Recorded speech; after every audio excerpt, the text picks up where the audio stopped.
And in its most extreme form, it can include parental kidnapping and moving to other states or countries without any notice or information whatsoever about the whereabouts of the child or the other parent. Parental alienation is one of the nastiest and most harmful situations any family law attorney encounters, and it refers to a situation in which one parent actively or passively undermines the child's relationship with the other parent, often during or after a divorce or separation. This alienation can include physically restricting the child from the other parent, as well as seeking to emotionally sever that relationship with their other parent. Parental alienation is extremely harmful to the child's development and can lead to long-term negative consequences such as damaged relationships, low self-esteem, difficulties in forming healthy relationships in the future, loss of purpose, stunted emotional development, substance abuse to numb the pain. I see that a lot. And ending up on an entirely different course of life than they would have had otherwise if that had not been there. So how do you spot parental alienation? Here are the key factors. First factor is extremely negative influence. This involves one parent actively portraying the other parent in a really negative light to the child. Negative comments, false accusations, talking to the child about the situation, and creating a hostile atmosphere. These are common tactics. The intent of all this is to negatively shape and distort the child's perception of the other parent so that they won't want to be around the other parent, or to justify keeping them from that other parent. So the second factor in alienation is interference with contact. The alienating parent will often go to great lengths to limit or entirely prevent the child's contact with the other parent. This can include violating agreed upon visitation schedules, making it logistically difficult for the non-custodial parent to spend time with the child, scheduling activities during the child's time with the other parent, and even relocating without proper communication or consent.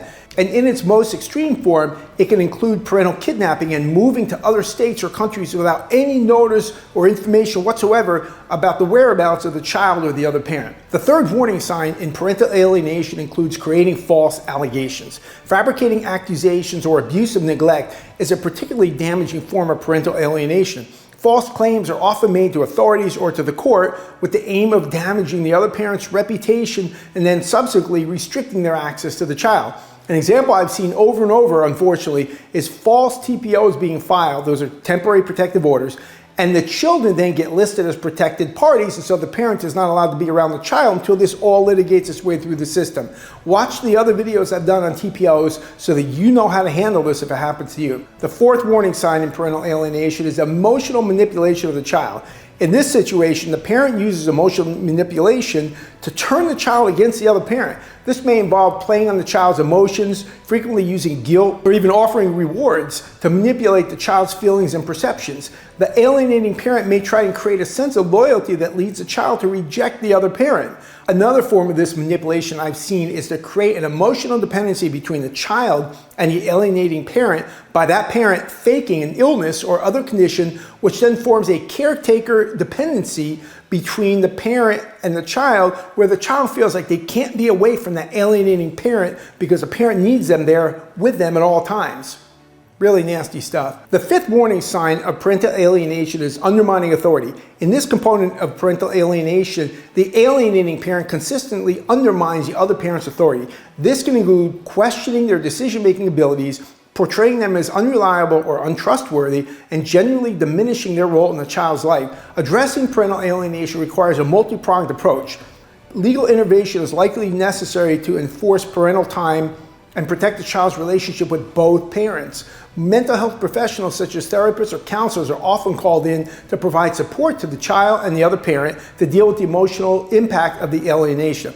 Now, as an attorney, when I see parental alienation during a case, I look to get a guardian ad litem involved as quickly as possible, as well as sometimes seeking custody evaluations, psychological evaluations, and I get professionals involved whenever and wherever appropriate, people such as therapists or counselors who could address the issue. If you find yourself in court in a parental alienation case, make sure that you tailor all of your arguments from the child's point of view. Don't present it as, I have a right to see my child. Yes, that's 100% true. You do. But the better argument is, my child has a right to have me in their life and is being harmed by their other parent getting in the way of my child's relationship with me. That's a much stronger argument with the court because the court is looking at the best interest of the child. It's crucial to tailor your response to the alienation to the specifics of your case. Don't go it alone. You get one shot at this, so get an attorney who knows how to handle this kind of horrible abuse and will fight tooth and nail to put an end to it. Hey, thanks for watching this video. Be sure to click subscribe, like, follow, and turn on the alerts so that you'll get notified when we post our newest videos. Please share these videos and leave us some comments, ask us questions, tell us what other topics you'd like for me to talk about. Join our Facebook group at Georgia Divorce and Custody for even more information. And as always, I look forward to seeing you on the next video.